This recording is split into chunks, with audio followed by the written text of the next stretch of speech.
Yo, what's going on everyone? Welcome back to the channel, man. It is your boy Mazir here, and we are back with another Clash of Clans video. And guys, on today's video, I'm gonna give you some tips and tricks and also some guides overall to use certain spells and to plan on certain bases, how to be a bit open-minded when you're approaching, like for example, let's say a base or a district in clan capital, because I know you guys like the clan capital a lot on this channel. That's why we're gonna give you something to even like it more. But guys, before we jump into this video, if you're new around here, consider subscribing to the channel and like this video if you like it, so that way you don't also miss a lot of the videos coming. And also I had a lot of strategies and bases in clan capital. All the links will be down in the description, and I'm gonna have the playlist of the clan capital strategies will be at the end of this video. I'm gonna put the playlist of the clan capital bases in case you need some bases for your district or clan capital, like the capital hall itself, capital peak, or whatever it's called. But you're gonna have every single level for every single district on that playlist, and we did, I don't know, I think 3 to 4 bases for like that. Let's jump into this video and I'm gonna show you how you can be completely open-minded and very creative with your plans and approaches on bases in clan capital. So let's go. Okay, we are gonna be hitting the Balloon Lagoon, and you might be wondering why. And that's because I try to bring different bases every week. I like attack because I bring like strategies. I try to bring strategies and stuff every week and tips and tricks, but I want to do it in different districts. So let's talk about Balloon Lagoon this time. And guys, there is something interesting in Balloon Lagoon. A lot of people build a lot of stuff in this area right around here. So what does that mean? That means if you want to reach that area, you either have to go through all this side and everything and then reach it, or you have to go through all the other side and reach it. But one thing we're going to teach you today is how to use the frost spell, that you can absolutely destroy this heart of the base basically and get a lot of value, and then have a better funnel for the rest of the attack and the planning. But you might be wondering, why do I have 21 archers? And that's because, guys, I want to take out this whole side of the base, and I've picked archers because I'm not going to be able to use a rage spell on this clan. Right here, we do not have the rage spell unlocked while we have the frost spell. Like, we cannot use it together, so we have to use a frost with 2 lightnings. I know in the previous clan I could have used one, frost and 1 rage. It would be a lot nicer and a lot easier to approach bases. But this one, we're just gonna do it like, for example, even let's say maybe, I don't know, 80% of you didn't have a rage spell with the frost, so this is even better for you, so you can actually understand how these things works, and sometimes how you can use the lightnings to actually speed up a process. I have 2 rams and 1 rock alone with a barbarian, but you're gonna see how I'm gonna use it, because the rock alone can be so much like value to you. Like, it can give you so much value when you use it, for example, on certain defenses. Let's say the cannons right here. Why do we say use a rock alone on them? And that's because there might be log traps here pointing this direction, there might be bombs in these corners, and overall you're just gonna lose 3 group of archers with 1 ram to get all this area down. That's how simple you can plan and take 1 rock alone, which is 15 camp spots, to take out 3 defenses and still go on to try to take out this base. So let me start the replay, and I wanted to just talk you through all my thoughts and processing behind this. But you're gonna see how we're gonna use the frost spell, obviously. So I'm dropping the barbarian to test for some stuff and get stuff out the way. Now I want to drop the rock alone on there. They're gonna go and coming down basically. First off, I didn't see this cannon. I'm gonna be honest with you. I would have dropped the rock alone from the bottom side, but I did not actually see the cannon. So look at this frost spell. We're gonna drop it like that so the archers can get the heart of this base down. And look at those rock alones. We still got 4 defenses with 1 rock alone and 1 archer. That's literally so much value you can get. But let me zoom out. How is this base gonna, how are we gonna approach this base basically while the archers are trying to take out the building? Obviously this is the easy part, you just drop the archers and everything. But guys, we are gonna have three different strategies on this base. One of it starts with archers, as you guys can see right now, but the other two, you are gonna use different stuff if you want to be creative and open-minded, because why would you use three group of archers? For example, it can be so devastating and so tiring and boring, to be honest. So if you look at his base, we got these stuff. Hopefully we're gonna get that as well. So we got these out the way. Now what remains is this whole left side of the base. So let me put it in a better color. You can actually see a lot better. If it's like together, it's gonna be a bit messy. So we're gonna have this area right here going up and like that. So what is the best thing you want to approach a base like this? You can go with full on archers, but there's so many walls you need to get through, and also there's so many splash damage and high HP damage building. You can go with archers, but it's gonna be a bit boring. So what we're gonna do is we're gonna use different strategy, which is the P.E.K.K.A.s. But I'll talk about the P.E.K.K.A.s when we are in the attack of the P.E.K.K.A.s. Okay, let's see the archers for now, but that is mostly how it is. So we talk about funnels on this channel a lot, and guys, this counts as a big funnel. This is the major funnel you need for, let's say, a base. If you want to go a bit creative, if you want to go a bit open-minded, you need to have, first off, good funnel. You can always funnel, let's say, left side and the right side, and then go inside the base like that easily, so you can try to take out a lot of stuff with the golem, with cannons and everything. But obviously this counts as a big funnel. If I zoom the base out, I'm gonna pause it right here. Actually, we have archers left, so let me play it. If you see this base, I'm gonna put it like this. If you see this right here, we took out this side of the base, and that leaves us for the other sides of the base like this, all the way here. So that also brings me to, how is this a funnel? This is a huge funnel on your first attack. I'm not going for any crazy building. I could have just go inside this area maybe and try to get those, but I want to have a good funnel, and you're gonna see why I do that with my P.E.K.K.A.s and how I'm gonna approach with the P.E.K.K.A. So let's go to the next attack, and I'm gonna explain a bit more. So as you guys can see, we have a golem, not a P.E.K.K.A. Why is that? Why was I talking about a P.E.K.K.A.? And that's because, guys, a lot of you don't actually use the P.E.K.K.A. I know it because I don't see it ever. I don't see it, and that makes me think, okay, this many % of people don't use it. Although on this channel we had P.E.K.K.A. videos on the P.E.K.K.A., like mass P.E.K.K.A.s and everything, twice even. But P.E.K.K.A.s are nice, but they don't work as good as Golem sometimes, and that's because maybe a lot of people don't use it. But don't worry, next week we're gonna have a P.E.K.K.A. attack, because it's gonna be absolutely crazy. But this right here, why do I choose to go with Golem? And that's because I can take these stuff. If I take less P.E.K.K.A.s, that makes me take 4 P.E.K.K.A.s, and 4 P.E.K.K.A.s would not survive as much as a golem, because you're gonna see how crazy golem can get value and how much distraction. That is the main part. So what I'm about to do in this attack, my plan is to send the golem inside so he can go and grab all this stuff, and while he's going there, this rocket artillery will lock onto him when he's around these areas. And that's when, because I have this area open now for my funnel, I can actually deploy troops inside this area. So why did I decide to go with skeleton barrels?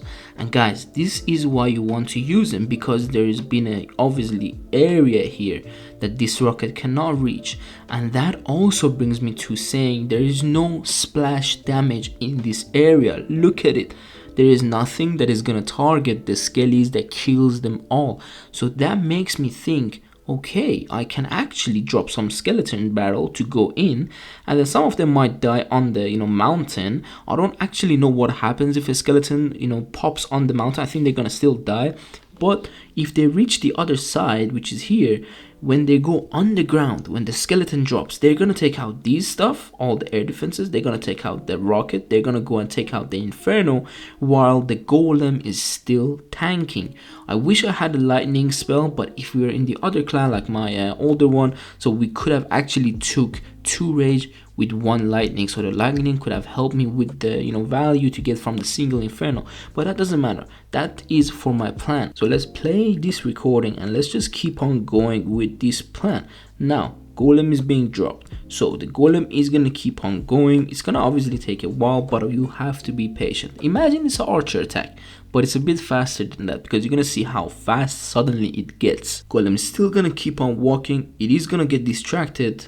with these defenses. Now I want to drop one barbarian. Look at this, it's gonna get tanked for this cannon. And why did I do that? Because I don't want the cannon to hit my golem. I drop some skellies to help faster the process, but I'm waiting for this rocket artillery. I'm waiting for it to start targeting my golem. Keep on looking at it. When it targets the golem, that's when you can drop your skeleton barrels. But now it's targeting, so I can deploy these bad boys so they can go and keep on killing these stuff. And actually you can see if they die on top of the mountain, they're gonna get deployed on either side. But look at this Inferno Tower, it is even gonna target the skellies. That's how insane you know your plan is if everything goes like this. This is the most insane value you can get, because that golem, it would have died way back, and you could have obviously taken, I don't know, archers with it, but again it would be boring. Why would you go with boring plans? If you want to go and do that, it's fine, but on this channel we're not trying to be boring. We try to bring obviously new stuff, creative stuff. And look at this golem still going, and if I zoom out, this base has been destroyed, half of it or more than half of it, I would say. There's just this much left of this base, and you're gonna see what is the best thing to bring. Obviously there's a lot of stuff you can finish off a base, but you have to look at the base. Imagine if it's a capital peak, if it's a very even higher base, so you have to look at the obviously defenses. What does that mean? That means that defenses are either very much on the air or they're very much on the ground. But let me go to the next attack, which I can explain better. So we are bringing 2 flying fortress for this attack. Why is that? And again, you have to look at the base. And of course we could have brought full on archers and go a bit boring, but no, we want to show you different plans. And if this was a capital peak which was left, and if it was a lot of cannons, a lot of bomb towers, a lot of ground troops, a lot of weak troops like spare thrower, and only one air bomb, what would you done? You would done the same if it was on the clan capital, for example, because you want to go on there. I could have gone with super dragons as well, but I wanted to be a bit different because we've done super dragons. These are all, I'm doing it for you so you can see different approaches. Obviously if the base was even way bigger, if it was so many more defenses, we could have still take it out. But of course we want to be a bit different, we want to approach different. So let me play this video, and obviously right now I want to go with 2 different angles. This is also a way you can use the flying fortress. Always drop them not too far from each other. I've actually done that once and it was gonna work, but it was just a lot of the base left. But you can see how they're gonna go different areas to try to take out different bases as fast as possible. And of course nothing is gonna damage them. They are so strong that even if there was whole base around here as well, all this side, if it was still defenses, they would have, I think, get through it. Because just take a look, and this is where I also want to show you the cleanup is important. You don't want to bring archers because the minions can just get through the wall and keep on going. I have a ram as well, and you might be wondering why, but take a look at this. I want to be fast. I want to open up the base so it can go faster. I have 1 rocket loom, and take a look at how I'm gonna use it. When these 2 are distracted, I use the rocket loom. This is exactly the way you want to use your troops. This is the most value, and we have 2 swag spells and 2 flying fortress completely alive. And guys, that's how easily you can just think and process your plan and get a very nice value out of a full base. This wasn't me telling you how you can use these certain troops. This was overall a plan. So if there is any other base, if you see there is something on the ground, like a lot of defenses on the ground one side, just use a rocket loom or 2 to take out the whole base. You don't have to use 1 rage, 10 archers to just get through, I don't know, 5 or 6 defenses. You don't have to do that, and even a ram. You don't have to do that. Just use these kind of troops, because this way you can use the minimum troops for the maximum value. This is the best way I can put it in. So for example, you can see at the end here, when the 2 air targeting buildings and defenses targeted my flying fortress, I dropped the rocket loom because it can fasten the process. It can literally do bam, let's go and take out these defenses before they take more damage from our flying fortress.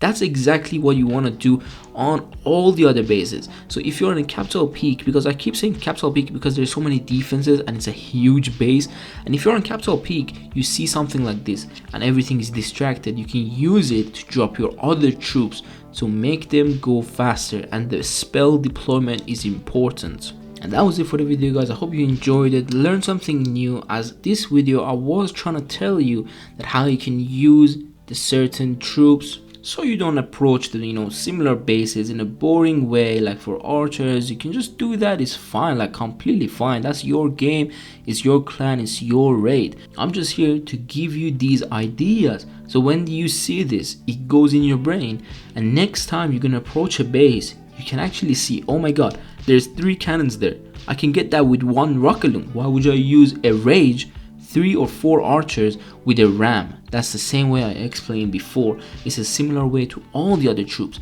I've done the P.E.K.K.A attacks, but I'm gonna give you another tip for the P.E.K.K.As. I'm gonna have my P.E.K.K.A attack link at the end, but what I want to tell you about these kind of troops like Golem, P.E.K.K.As, and like these certain high HP troops is that, guys, try to take out the point defenses. This is exactly what you should go through your brain. So if you see a multi-cannon, if you see cannons, if you see spirit throwers, but there is splash damage, they are next to each other and everything else is separated, you can easily just take out everything else with a group of rocket looms, with a group of archers, with even mass barbarians if everything is on the outside. Because why would you go with archers? For example, let's go to the builder workshop.